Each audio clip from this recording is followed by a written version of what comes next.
Mas eu queria resgatar aqui, sabe, pastor, a gente vai abrir mão um pouquinho de Thiago, mas eu queria resgatar um pouco do nosso ragu.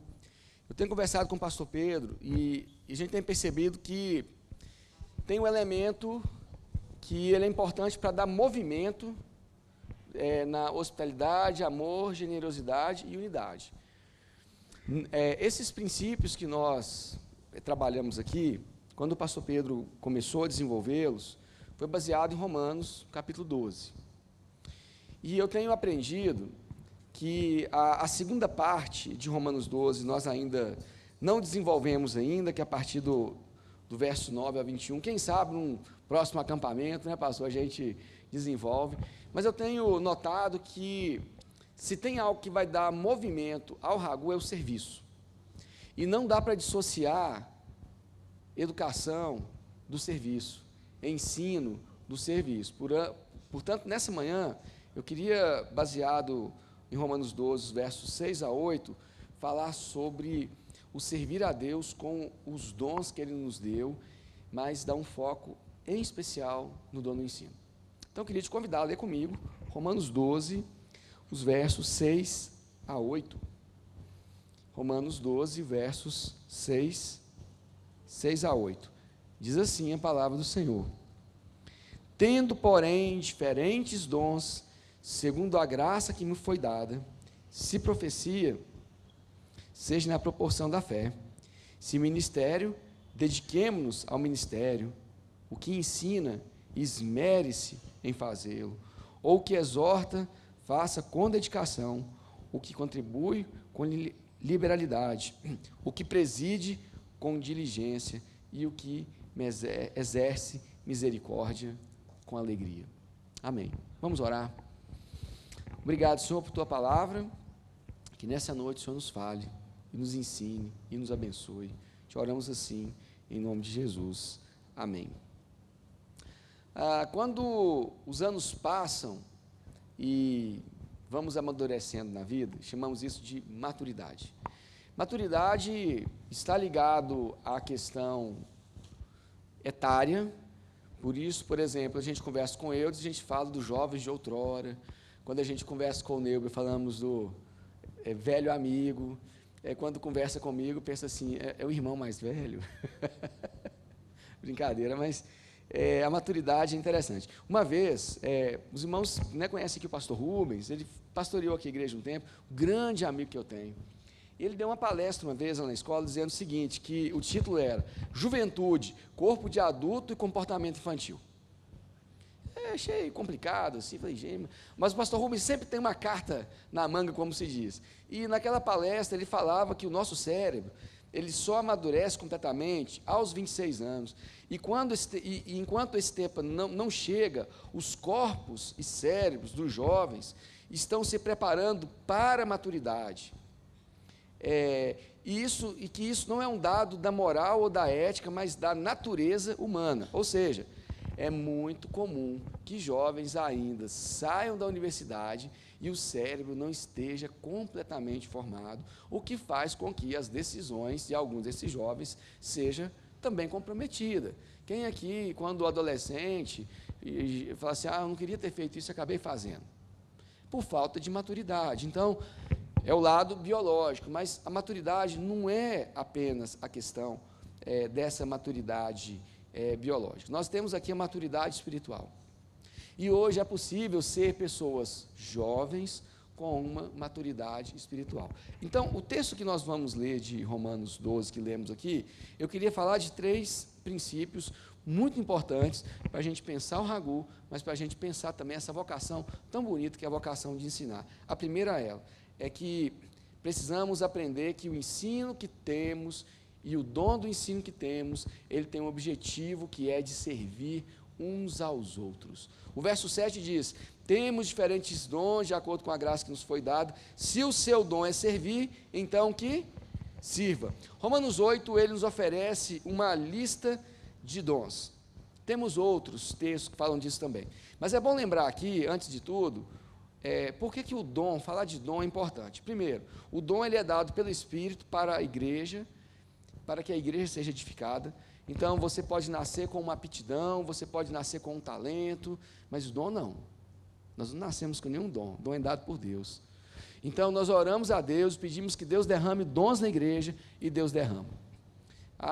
Falta pessoas para ensinar na igreja. Nós oramos. Aí Deus começou a trazer pessoas para a igreja. O irmão Douglas, que é um irmão que veio para a igreja. O ministério de infantil, fizemos uma reunião esse ano com as irmãs, tanto de pessoas que já estavam aqui na igreja, estavam servindo.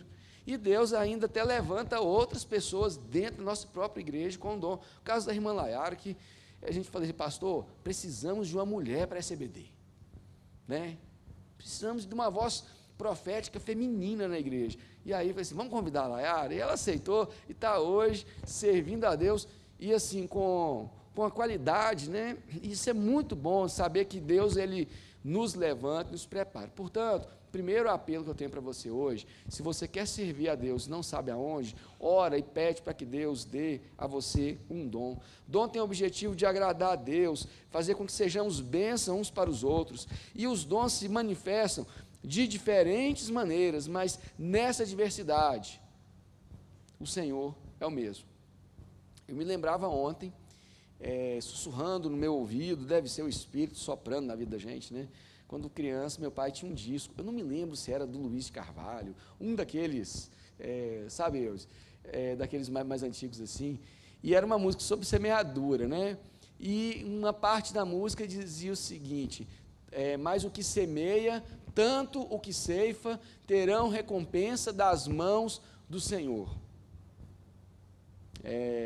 Aí ele conta a história do semeador, que ele semeou a semente, que ele regou, mas ele usa toda aquela linguagem mais rebuscada, mas o refrão diz, mas o que semeia, tanto o que ceifa, terão recompensa das mãos do Senhor, porque como nós aprendemos, o que é importante não é o que planta, nem o que rega, mas é quem faz crescer. E o texto de Romanos enfatiza isso de uma maneira muito importante. Em muitas ocasiões, nós lemos que a igreja é o corpo de Cristo. E é importante porque a igreja, nesse sentido, não é uma organização, é um organismo. E é diferente, nesse organismo, nós devemos estar bem ajustados. Mas como nós falamos no início, esse corpo precisa de amadurecimento. E é muito interessante relacionar a igreja com o corpo, porque Philip Yancey, em um de seus livros, ele escreveu que a igreja foi o risco que Deus correu de colocar a sua obra preciosa, a sua palavra preciosa, em vasos de barros. E nesse sentido é que nós somos chamados para servir a Deus com o dom que nós temos, servir a Deus com os recursos que nós temos, servir a Deus com as habilidades que nós temos. Você pode dizer, pastor, não sei fazer nada. Sabe sim. Não sei fazer nada na frente da igreja, mas você pode participar do grupo de oração? Então, a grande questão dos ministérios que Deus nos chama é que, primeiro, irmãos, ministério, ele só existe porque nós precisamos de servir. Quando os irmãos estão ministrando na EBD, estão servindo a Deus. Quando os irmãos estão ajudando aquele cafezinho lá atrás, estão, de certa maneira, servindo a Deus. Quando nós estamos ajudando os irmãos que vêm à igreja, cuidando uns dos outros, é servindo a Deus. Mas eu quero dizer para você, nessa manhã, que você pode servir a Deus aqui, mas você pode servir a Deus também lá no seu trabalho, quando você serve as pessoas que estão do seu lado. Você pode servir a Deus na sua família, quando você dá tempo para a sua família. Isso é servir a Deus. Então, servir a Deus, ele é muito além do que nós imaginamos. Então, enquanto corpo de Cristo, irmãos, nós possamos servir nesse ministério tão glorioso que o Senhor nos deu, porque por onde passa o Espírito de Deus, há liberdade e há serviço glorioso. Que possamos servir a Deus com o dom que Ele nos deu. Em segundo lugar, agora que falamos sobre a importância do servir, eu quero também dizer para os irmãos que dentro desse serviço, nós precisamos ensinar de Deus, mas a partir da nossa própria vida. Os versos 6 a 8 dizem, temos diferentes dons segundo a graça que nos foi dada, mas se era ensinar, que esmere-se em fazê-lo. No texto grego, está escrito assim, se é ensinar, ensine. Se o seu dom é ensinar, que ensine. Ou seja, e quem ensina, irmãos, tem que ensinar, não é de qualquer jeito. A gente precisa ensinar com certo zelo, a gente precisa de ensinar, estar dispostos a aprender. Essa que é a grande questão. Quem tem o dom do ensino, ele instrui, ele ensina. Nós somos bênção na vida uns dos outros quando nós ensinamos os outros, seja lá o que for. As coisas preciosas da vida, as coisas da igreja, mas as coisas do dia a dia. Ontem eu ensinei o Gabriel a fazer uma broa. Coloquei na mesinha dele farinha de trigo, fubá, aquele monte de coisa, leite, óleo, e ele me ajudou a fazer. E finalizou, ele que colocou o queijo, ele que colocou a goiabada e ficou bem generoso, os pedaços de queijo que ele colocou lá, e mexendo do jeito dele. Estou ensinando um valor, gastei um tempo, foi muito engraçado, foi muito legal. E ele esperando assar para comer aquele bolo, quer dizer, eu estou ensinando, não preciso mais de receita para fazer, eu estou ensinando. E se ele aprender, ele vai ensinar os outros. Mas o que é precioso? É um tempo que você passa com a família, é um tempo que você passa com um pequenininho, que sabe o que é. Ele sabe o que está fazendo, ele sabe o que está acontecendo ali. Isso é ensino. Irmãos, quero dizer uma coisa, quando você tem a habilidade de ensinar algo, é porque você aprendeu. Ok? Isso é muito legal. Na escola, às vezes, você quebra a cabeça para ensinar algo lá para o estudante, você ensina para ele, estou lá ensinando, às vezes um filósofo que é difícil, né? Por muito tempo fiz isso, e toda aquela construção, você gasta o dia inteiro para ensinar Hegel, que, nossa, negócio difícil na escola, aí chega um menino e fala assim, não, ô professor, peraí, ô fulano, não é assim, assim, assim, então é isso. O menino, entendi, valeu.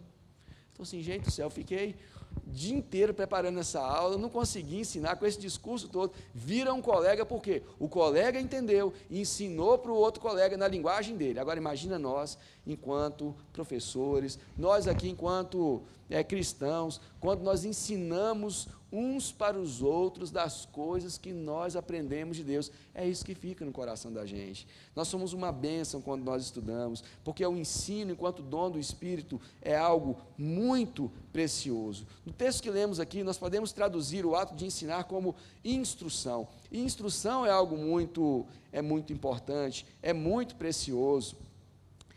Porque o ensino, ele não é só papel da família, não é só papel do Estado, ele é papel também da igreja.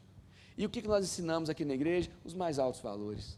Nós ensinamos a temer a Deus? Sim, mas ensinamos a respeitar o outro, ensinamos a humildade, ensinamos a hospitalidade, o amor, a generosidade, a unidade, ensinamos a partir da nossa própria vida. Eu quero dizer para os irmãos, disse uma vez e repito, que as coisas, as habilidades mais excelentes que eu adquiri na minha vida, eu as aprendi primeiro na igreja. Igreja ensina a gente a falar em público, igreja nos ensina a respeitar o outro, a chamar o outro de irmão, igreja nos ensina a ter responsabilidade para com as coisas. Isso são coisas que são aprendidas e ensinadas. E é muito importante nós levarmos isso adiante, porque Deus quer que nós possamos levar adiante o nosso desejo de ensinar. Nós somos instruídos pelo Espírito, nós aprendemos a servir uns aos outros, nós aprendemos a ser gratos, e assim nós possamos, enquanto igreja, enquanto o dom que Deus nos deu também, servir uns aos outros, ensinando as coisas que o Senhor colocou no nosso coração, as nossas experiências. Sabe o que eu quero dizer com isso? Quando os irmãos forem lá da casa da irmã Isaura fazer uma visita para ela, os irmãos vão aprender de Deus, vão aprender da história dessa igreja, e assim por diante. Quando a gente vai lá na casa da irmã Nedina, a gente ouve aqui da história de Deus. Quando a gente vai lá na casa da irmã Cléry, senta e conversa com ela, nós vamos ouvir de Deus e da história da denominação, que ela sempre está ali para nos contar, e assim por diante. É assim que é a nossa vida. Nós precisamos aprender com as histórias uns dos outros, criar vínculos. É assim que a gente vai crescer enquanto igreja. Eu queria encerrar dizendo que, além de tudo, nós precisamos aprender a encorajar os nossos irmãos. O verso entre 6 a 8 também diz, se o seu dom é dar ânimo, que assim o faça. Dar ânimo é a ideia de encorajar. E tem pessoas que precisam do nosso encorajamento. Quem ensina sabe encorajar. Irmãos, na minha mente, Eu não consigo conceber um professor que não tenha um perfil encorajador. O professor tem que encorajar. Não fez o dever, eu tenho que encorajar. Por que você não fez? Não, você não fez é porque é malandragem da sua parte, mas ou porque você não entendeu, ou porque você não sabe. Vamos fazer junto, deixa eu te ajudar, vou te dar mais uma chance. E na igreja, ela é um lugar também de encorajamento. Teve um dia desse que a irmã falou assim, ô pastor, estou te vendo tão triste. Eu achei uma palavra encorajadora. Ela percebeu, eu falei, não, irmão, estou cansado. Mas uma palavra encorajadora, quando você diz assim, eu estou orando por você, eu estou dando uma palavra encorajadora. Mas o que acontece? No nosso tempo contemporâneo, esse encorajamento, ele tem tomado um outro lugar, porque você acha que quando eu encorajo o outro, eu estou humilhando o outro. Humilhando no mau sentido. Quando eu chamo alguém para dizer assim, olha, o que você está fazendo aqui não está legal. Pastor, é muito de fazer isso, né? O pastor Pedro faz isso mais do que eu. Mas essa ideia do exortar é muito forte, né? É um trabalho pastoral, quando você chama a pessoa, senta com ela e fala assim, meu irmão, esse negócio aqui não está certo, não. Ó, sua vida é legal, você vem na igreja, mas isso aqui, ó, você precisa de se adequar na sua vida. É muito bom quando alguém nos encoraja. Quando alguém diz, ô pastor, você passou do ponto. Ô pastor, aquele negócio lá que você falou, ninguém entendeu, tem que ser mais simples. Ou quando diz, ô irmã, na hora de cantar lá, vamos mudar o jeito de cantar aquela música, está muito depressa. Mas esse encorajar é legal porque você vai dando ânimo para a pessoa. Pessoas que encorajam são pessoas que dão ânimo. Então, eu quero dizer para você que encorajar não é trazer desgraça para a vida da pessoa, não. Encorajar é trazer alegria, exortar é trazer alegria. Se Deus te deu o dom de exortação, você vai chegar, vai sentar, como se diz na expressão comum hoje, vou quebrar o pau com fulano, não é assim que a gente fala? Mas ela vai sair dali exortada no sentido assim, se eu não sair alegre, pelo menos pensando que aquilo ali trouxe uma reflexão e uma mudança para a minha vida. O dom que Deus nos deu, irmãos, não é para ficar guardado, ele é para ensinar. O ensino, ele é para transformar a vida, mas o exortar faz parte disso. Irmãos, o que professores fazem? Eles instruem, eles exortam, eles ensinam, eles trazem uma mensagem que quer transformar também a vida com aquela pessoa. Tem muito círculo social na nossa vida que nós temos dificuldade com exortação. Porque a gente pensa que o exortar, que o encorajar é um peso, e não é. Numa sociedade narcisista como a nossa, que só olha para o seu reflexo, e eu falo narcisismo porque as irmãs estudaram uma lição de narcisismo um dia desse lá, não foi? Foi, eu lembro que a Maiana estava me falando. A exortação tem se tornado cada vez um tema mais banal. Mas eu queria dizer para os irmãos o seguinte, que nós possamos pedir que Deus derrame a cada dia mais o dom dele sobre a nossa vida. Que nós possamos ensinar a partir da nossa vida, mas que nós estejamos abertos para animar, para exortar os outros, mas também para ser animados pelos outros. Então, se alguém chegar aí e falar assim, irmão, você está meio desanimado, vão animar e vão no acampamento? Isso é uma exortação muito boa.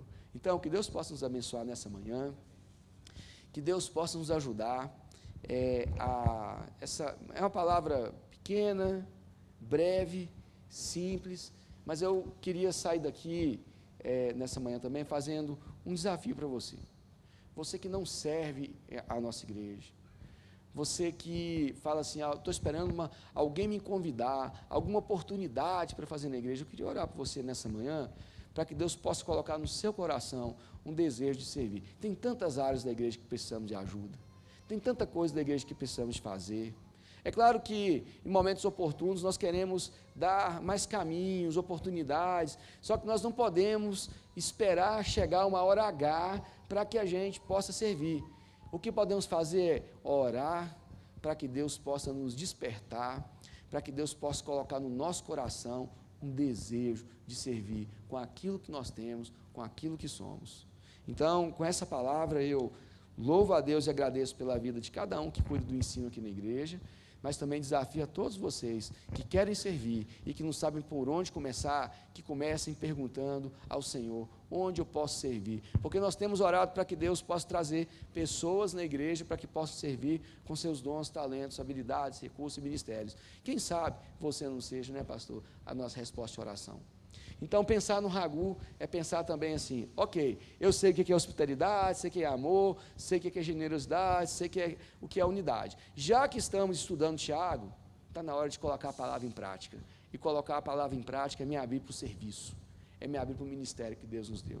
E fazer com alegria, com graça, com mansidão, com temperança. Que assim o Senhor nos abençoe. Amém? Nós vamos orar. Eu queria convidar o Lucas aqui à frente. Faz favor, Lucas.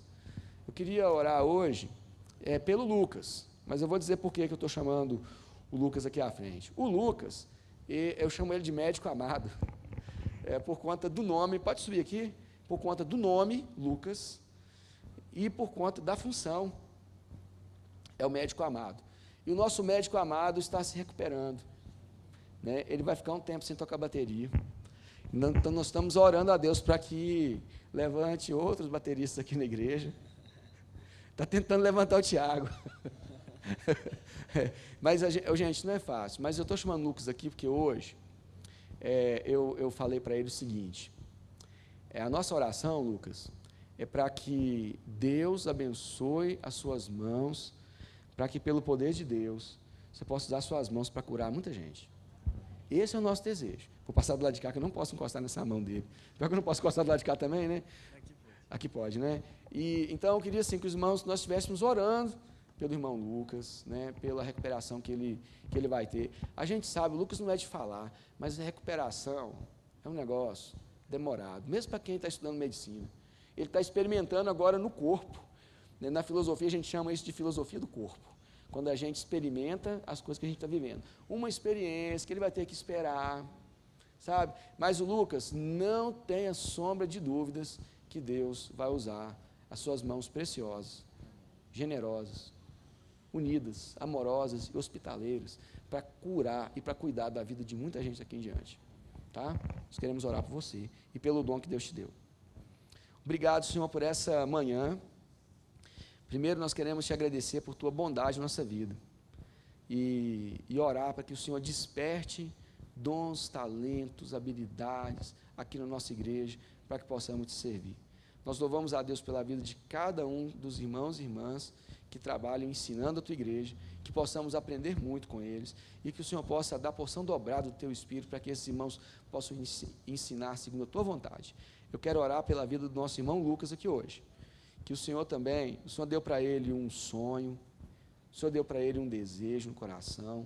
Lucas é um menino de Deus, Lucas tem um Senhor no coração dele, o Senhor deu para ele uma vocação, né, nos seus estudos de medicina, foi assim, um milagre que o Senhor fez para que ele pudesse entrar na universidade, e nós pedimos que o Senhor abençoe a vida dele, que ele possa recuperar bem a sua mão, para que ele possa ficar bem logo, para que ele possa, Deus, durante esse tempo de espera, saber que o Senhor, como aprendemos hoje aqui com Oséias, que o Senhor nos leva ao deserto para falar ao nosso coração, para que nós possamos te chamar de nosso Deus e o Senhor nos chamar de povo.